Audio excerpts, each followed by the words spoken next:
Welcome everybody. Today we'll start a new chapter, Morphology of Flowering Plants. This is the chapter 5 of class 11th biology. We'll discuss this chapter in 6 sessions and today we'll start with the topic the root. So before I start the topic root, I will describe you the different parts of the plant and I'll give you a short introduction of this chapter. And I will make you aware of some of the terminologies that you will come across in this chapter. So let me start. Morphology is the branch of biology which deals with the study of form, structure and relative position of different organs. Okay, so we can say morphology is the study of external feature or physical feature of any living organism. So here in case of plant, it is the structure and relative position of different organs in the plant.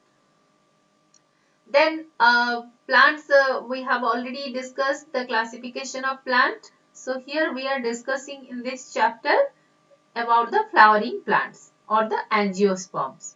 So what are angiosperms? Angiosperms are the seed-bearing plants in which seeds are always enclosed in an ovary. The ovary develops into fruit. That's why the seeds are enclosed in a fruit wall. Okay.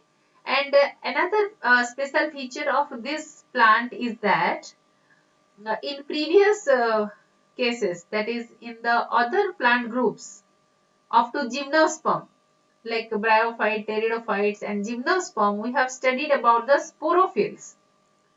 So these sporophylls in case of angiosperm are organized into flowers. They form a confined structure that is called flower. The next terminology is plant morphology, which refers to the study of external form and structure of plants. Now, the flowering plant consists of two systems, root system and shoot system. The shoot system lies above the ground and the root system lies below the ground. It is the general feature.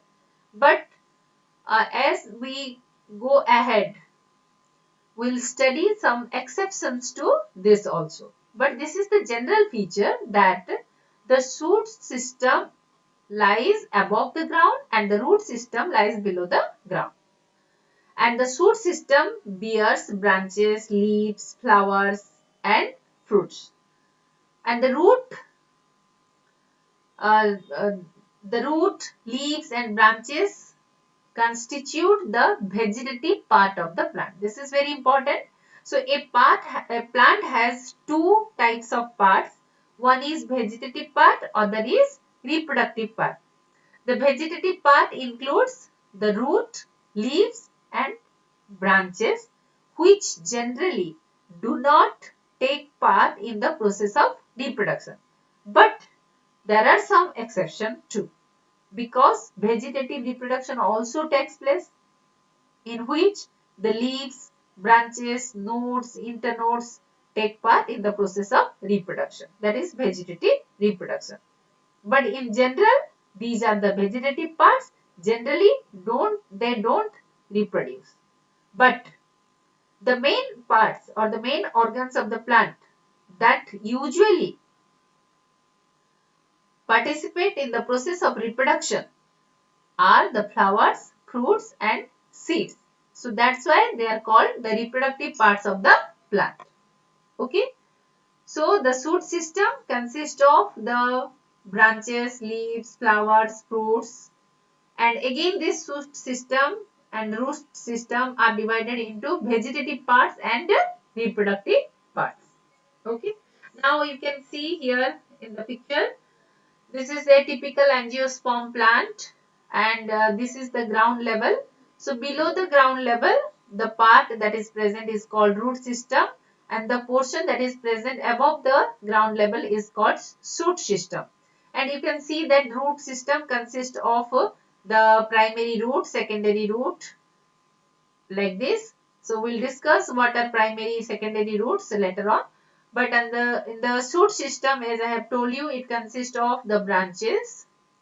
The branch contains the leaves. This is the stem. It also bears the fruit, flowers, buds, etc. Okay. And again, I have told you that the leaves, roots, stem are the vegetative part.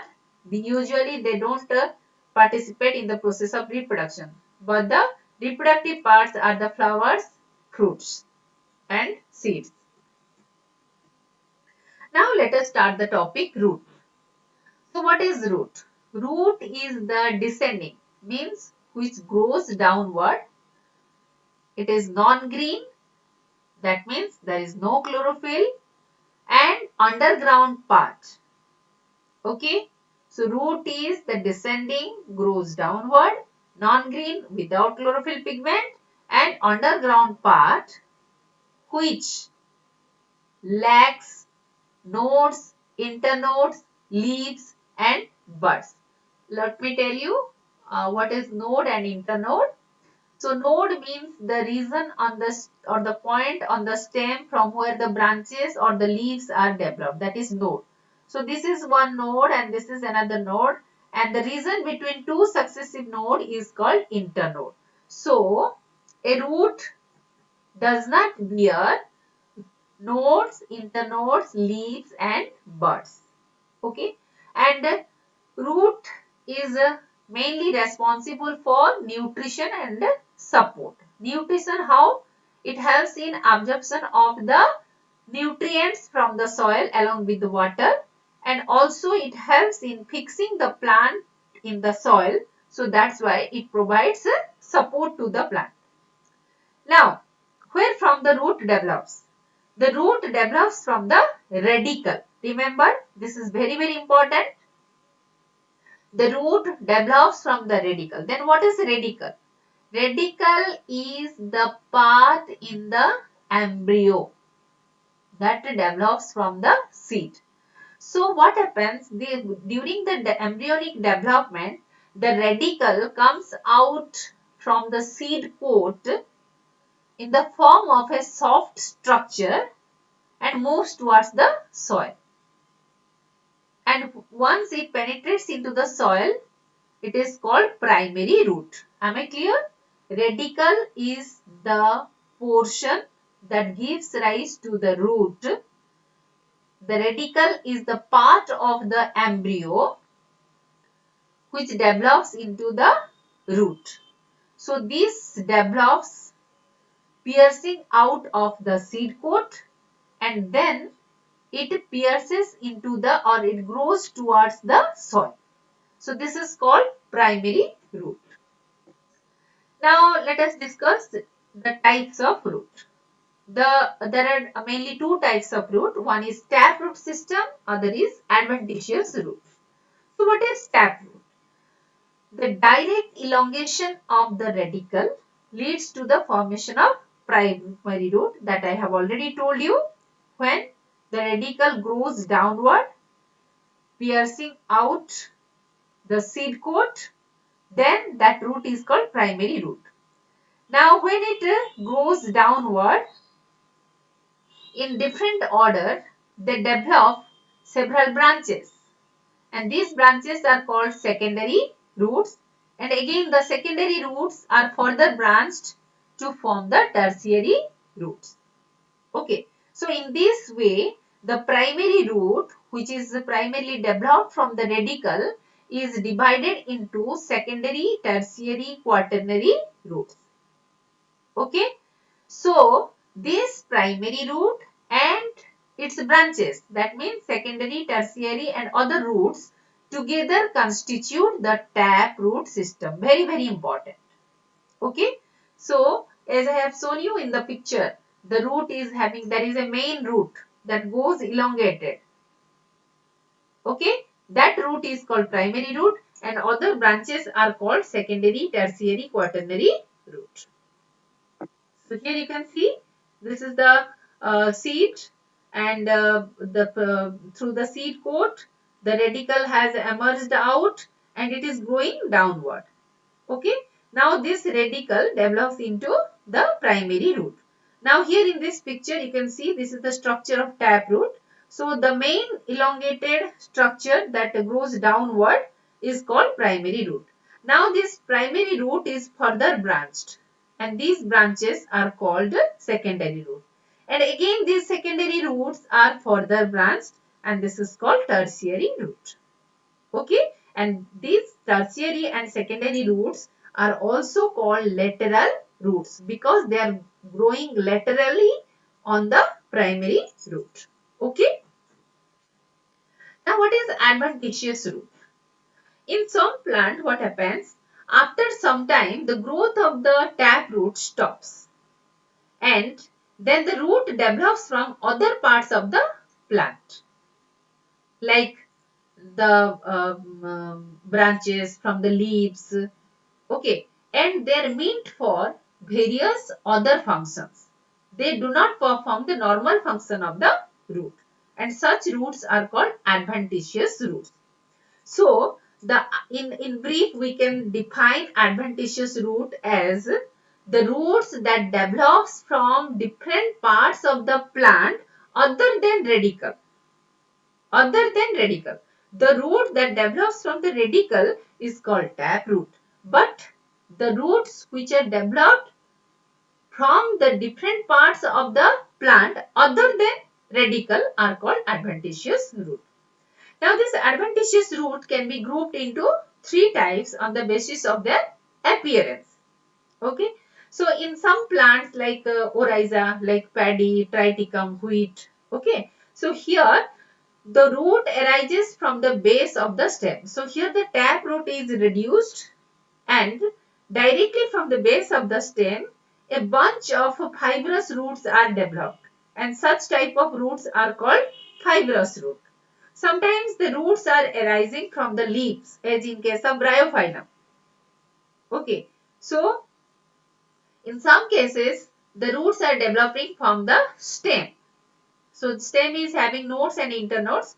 So there are three parts from which the roots can be developed, that is from the base of the stem, from the leaves and from the nodes and internodes of the stem. Okay. So I will show you the picture of fibrous root. So in monocotyledonous plant, this is very important children. In monocot plant, a type of adventitious root is present that is called fibrous root. Very specific type of root. Okay. So what is this fibrous root? As I have told you in triticum means wheat, paddy it is present. The primary root which is developed from the radicle is short lived. Okay. And it is replaced by a large number of fiber like roots. That's why this is called fibrous root. And these roots are developed from the base of the stem. So that's why they are called fibrous root. They are grouped under a separate group. Okay. Because initially they are developed from the radicle, but later on that root, the primary root is reduced and then from the base of the stem the fibrous roots are developed. And this is the very typical feature of monocotyledonous plant. In no dicot plant this type of root is found. This is very important children, you have to remember. So here you can see. So this is the base of the stem. So here you cannot identify which one is the primary root. So that means the primary root is reduced and a number of fiber-like roots are developed. That's why it is called fibrous root. And since it is developed from the base of the stem, so it is called adventitious root. Then we'll discuss the different regions of the root. A typical tap root is consisting of four major zones, that is root cap, meristematic zone, zone of cell elongation and maturation zone. So children, from the examination of point of view, these 4 zones are very important along with their function and diagram. So what are the 4 zones? Root cap from apex to base. Which will be the apex of the root? The growing tip will be the apex. So starting from apex to the base, the root is divided into these 4 zones. They are root cap, meristematic zone, zone of cell elongation and maturation zone. Excuse me. So what is root cap? I'll show you the picture so that it will be clear to you. The root cap is also known as calyptra because it is originated from calyptrogen. Okay. So it is a cap-like structure made up of thin-walled cells that covers the root apex. So since it covers the root apex, so definitely its function is to provide protection, and it is generally made up of the dead cells and protects the young growing cells of the apical region.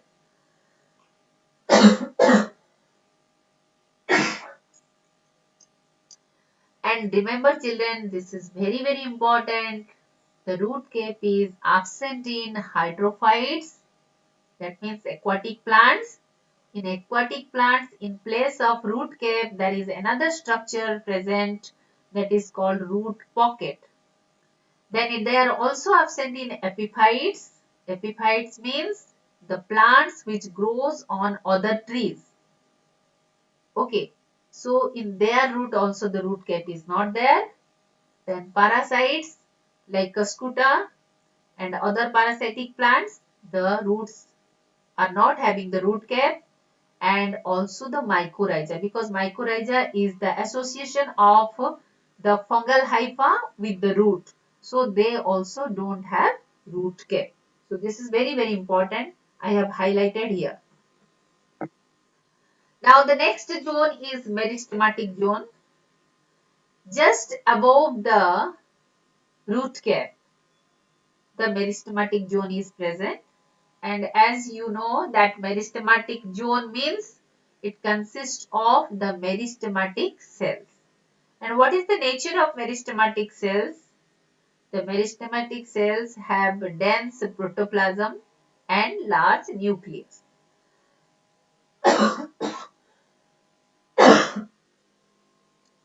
And the most important feature of this region is that the cells of this region are actively dividing.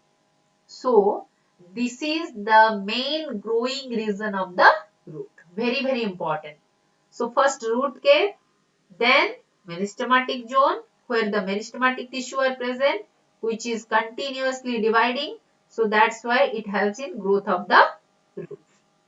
Then next to the meristematic zone, the region of cell elongation is present, and here what happens, after the division of the cells are deposited in this region and the cells are elongated, hence it helps in increasing the length of the root. And the external cells of this region possess power of absorption of water and mineral salts from the soil. Very important. The meristematic zone cannot absorb the nutrients and minerals because it is continuously dividing. So it helps in growth of the root. But the next zone, that is elongation zone, where the cells are elongated, bigger in size, and those cells which are present towards the periphery of this region can absorb the water and mineral salt from the soil. This is the specific function of this region. Then next come to the last region, that is basal part, is called the maturation zone. It is present above the zone of cell elongation. Remember, very important feature of this zone, the secondary growth takes place. That means the increase in girth or width of the root takes place in this region. And this is possible only in case of dicot root, not in monocot root. Because in monocot there is no taproot. Okay, so I am talking here about the taproot, division of the taproot only. Then region of maturation zone is the area of lateral root. Very important. The question often comes, from which zone of the root the lateral roots, means the secondary, primary, tertiary roots are developed. That is the region of maturation zone. Okay, and what is its function? Its function is to anchor the plant firmly in the soil. I have told you that the function of the root is to provide support also. So this is the region which provides support to the plant by fixing the plant firmly to the soil. Okay, then I have told you that from this region the root hairs, the lateral roots are developed, and the root hairs which are developed from this region are unicellular and ephemeral. Ephemeral means short-lived. They are short-lived and they are developed from the outer lining of the outermost layer of the maturation zone, and the root hairs helps in absorption of water. Root hairs are absent in all plants where there are no root caps. Very important. So the examples which I have told you, that mycorrhiza, parasitic root. So in these cases the root caps are absent. So those cases where root caps are absent, the root hair are also absent. This is important feature you have to remember, children. Now see the diagram. This diagram is also important. It comes as 2 or 3 marks question. So here I'll show you. So remember, this is the base of the root and this is the apex of the root because it is the growing tip. And here you can see the tip of the root or the apex of the root is covered by a cap like structure, that is root cap, which is made up of dead cells, so it provides protection. And I have already told you in which root the root cap is absent. Then below this you can see there is another region, the most active region, that is meristematic region, where the cells are actively dividing. So this region helps in growth of the root. Okay, then below this, as we move from apex to base, next region is region of elongation. So here the cells, the meristematic cells which are formed after division lose the capacity of division and they elongate, and this is the portion or this is the region where actually the absorption of nutrients and minerals takes place. The next come to the maturation zone, that is the basal part of the root, and this is the zone where the secondary growth, means growth in the width of the root takes place.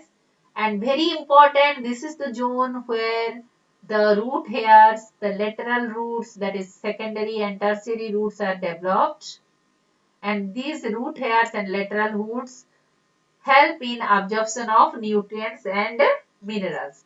And its main function is anchorage. Anchorage means fixing the plant to the soil. That's why it provides support to the plant. Now, always the roots are not performing its normal function like anchorage and providing nutrition, that is absorption of minerals and waters. They are also modified to perform various other specific functions. So both taproot and adventitious roots are modified to perform special functions, and these roots are called modified roots. So let us see what are the modifications of taproots. The taproots are modified for two purposes, that is food storage. For food storage, the modified taproots are fusiform, conical, napiform, tuberous. and the taproot that is modified for respiration is pneumatophores. Now we'll discuss each and every modification of taproot separately. Okay. So first we'll discuss the roots. They are responsible for the storage of food. That is fusiform, conical, napiform. So what is fusiform? These roots are thicker in the middle and tapering on both the ends. Okay. And in this type of roots, both hypocotyl and root help in storage of food. So I'll show you the picture. Yes. So here the second diagram, you can see this is fusiform. So that means it is fused, the root is fused at both the end, but at the middle it is broad. Okay, it is fleshy at the middle, but it is tapering towards both the end. So that's why it is called fusiform root. Okay, and what is its feature? That the hypocotyl, you know, in the embryo, the portion that remains below the cotyledon is called hypocotyl, and root both help in storage of food. So from the picture it's very much clear, the since the root is fleshy, so it is definitely meant for storage of food. And the picture which I have shown you, that is the picture of radish. That is the common example of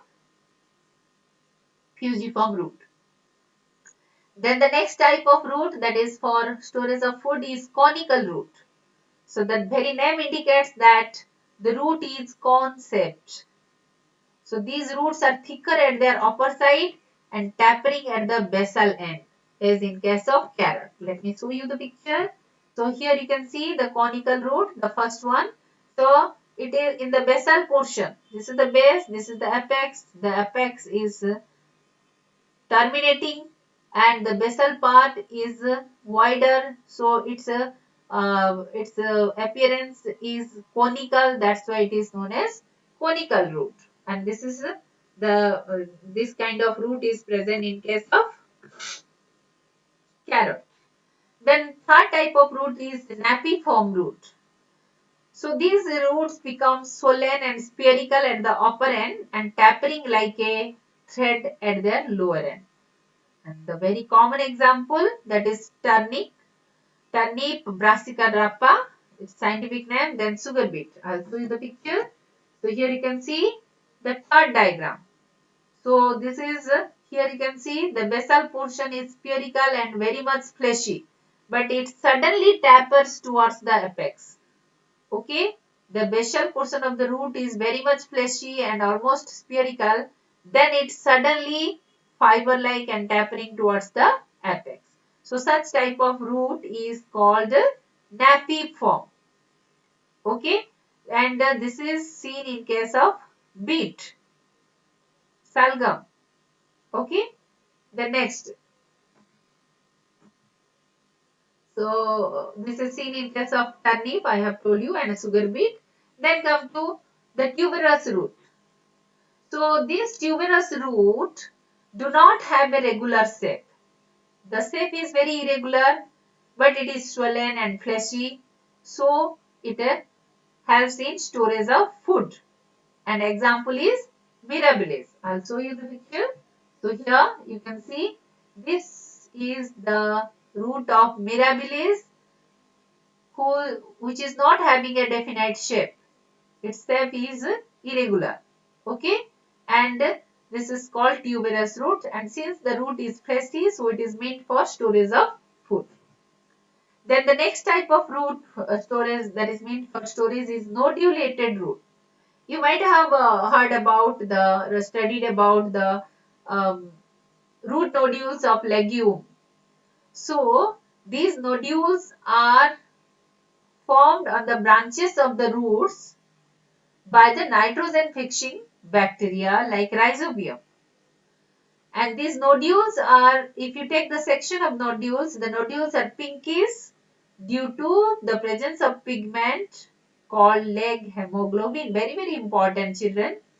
The nodulated root is a type of, it is a modified tap root for the storage of food, but the nodules are formed on the branches of the root, that is secondary and tertiary root, due to the accumulation of rhizobium bacteria which fixes nitrogen. And when we take the section of these nodules, they are pinkish due to the presence of a pigment that is called leg hemoglobin. So this leg hemoglobin carries oxygen and it absorbs all the oxygen in the cell so that it provides an anaerobic environment for fixing the nitrogen. So we'll discuss in details about the fixation of nitrogen in the root nodules in our plant physiology chapters. Okay. So these nodulated roots are present in the roots of Leguminosae family. Okay, legume plants. So here you can see the picture.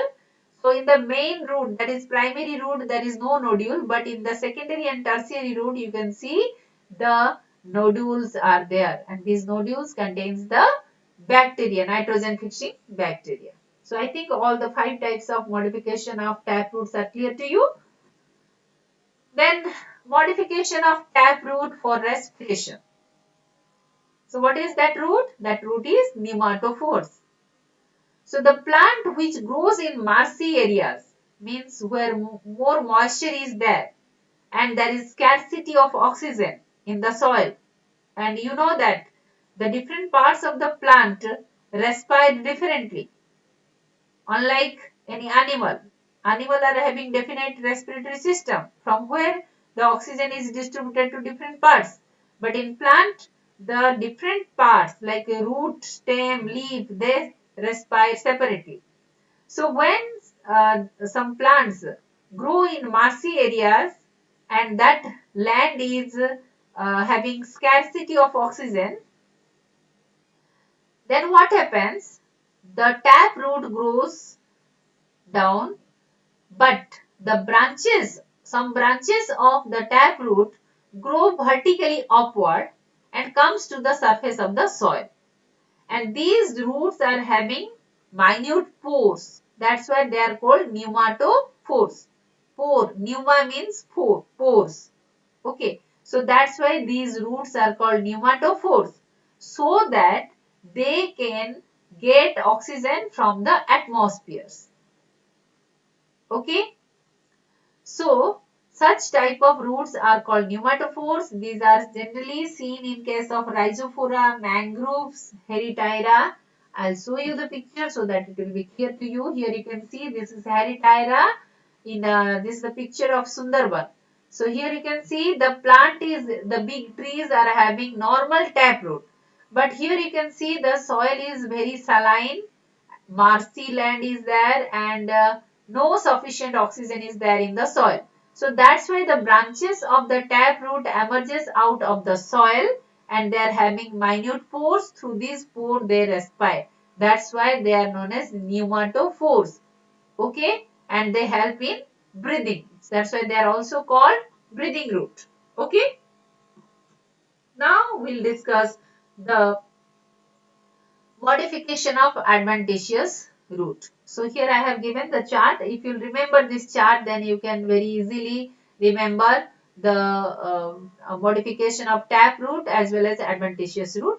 So I have already discussed the taproot modification, that is meant for storage and meant for breathing root. Okay, meant for breathing, that is the pneumatophores. Okay, so no need to discuss this much about this. So now this adventitious root. So the adventitious roots are modified for three purposes. One is for storage of food, other is for mechanical support, and third one is for vital function. So these modifications are for performing very specific function. So let us discuss one by one. We'll first discuss the roots which are meant for storage of food. So they are tuberous root, fasciculated root, nodulous root, moniliform root, annulated root. Okay. And then for mechanical support, the roots are prop root, stilt root, climbing root, buttress root. Then for vital function, means very specific and different types of function, they are epiphytic root, foliar root, sucking root, photosynthetic root. Now we'll discuss each type of modification of adventitious root separately. So first one is tuberous adventitious root. We have discussed about the tuberous tap root, that is in case of mirabilis. Then why what is the difference between this tuberous root and that tuberous root? These tuberous roots are developed from the node of the stem or base of the stem. They are not the modified tap root. They are modified adventitious root. Okay. So they are fleshy, they don't have definite shape and they are swollen. So they are meant for storage of food as in case of sweet potato. Then fasciculated root. So when the tuberous roots are present in cluster, a number of tuberous roots are present in cluster, then that is called fasciculated root. Fasciculi means bundle. So where a bundle of tuberous roots are present, that is called fasciculated roots, and examples are asparagus, dahlia, etc. Then nodulous root. I'll show you the picture. So nodulous root, this type, in this type, the tip of the root is swollen out. Okay. So only the tip of the root is meant for storage of food. That is in case of Melilotus. Okay. Then beaded or moniliform roots. Beaded. You know, bead are also the swollen structures. So here the roots are swells up like the bead at regular intervals, and that beaded structure stores the food. This is seen in case of Vitis mormordica, that is Karela, and Portulaca. Then annulated root. If the swelling is in the series of rings, annuli means rings, as you have studied in Annelida. Annuli means rings, ring-like segments are there. So here also the ring-shaped swollen structures are present in the root, that is meant for storage of food. So they are called annulated root. This is seen in case of Ipecac. Okay, so I'll show you the picture. So here you can see nodulous root. As I have told you, the tip of the root is swollen and this is meant for storage of food. Only this portion. Okay. Then this is seen in case of your mango ginger, curcuma amla. Okay. Then moniliform root, you can see this is here the beaded structures are there. Okay. So here the swollen structures are present at regular intervals, so they are called moniliform roots. This is seen in the case of Mormordica, that is Corella. Okay. Then come to beaded root. So here also the structures are as if in a string the beads are arranged, and these beaded structures are storing the food. Okay. So this is the beaded root of, see there is no much difference between these two types of root, but this is also called moniliform root, and this is seen in case of grass. Okay. Then come to annulated root. So here you can see this seems like the body of earthworm. Annular rings are there. Okay, annulated rings are there. So it is called annulated root. Okay, and all these roots are meant for storage of food, and they are developed either from the branch of the stem or from the base of the stem. That's why they are adventitious root, not tap root. Then we'll discuss the adventitious roots for the mechanical support. So the first one is prop root or pillar root. So this is very common in case of banyan tree. All of you have seen this. So from the big branches, horizontal branches of the tree, you can see these are the big horizontal branches of the tree. The roots are developed and this root grows downward along with the increasing edge of the tree. Okay, and then gradually this develops the branches. This here you can see the branches of the roots are there. Okay, so these are aerial roots. They are present in air. They are getting oxygen from the atmosphere. Then gradually they pierce into the soil and they become pillar like and they provide mechanical support to the very big horizontal branches. Okay, so this is banyan tree and these are the roots. These are the prop roots, such type of roots which are developed from the horizontal branches. These are aerial roots which grows downward along with the increasing edge of the tree and then they develop branches and they pierce into the soil and they become pillar like and they provide support to the stem and the branches. The next come to stilt root. This also meant for providing mechanical support to the weak stem. So here these type of roots are present in the stem which are weak. And here what happens from the node, you can see this is the node. From the node the roots are developed which are rope like structures called stilt and they grow downward and gradually, they penetrate into the soil and in this way they provide support to the weak stem. This is seen in case of sugarcane and pandanus, that is screw pine and maize. In sugarcane, you might have observed, all of you might have observed. So this is the structure of a maize plant I have given.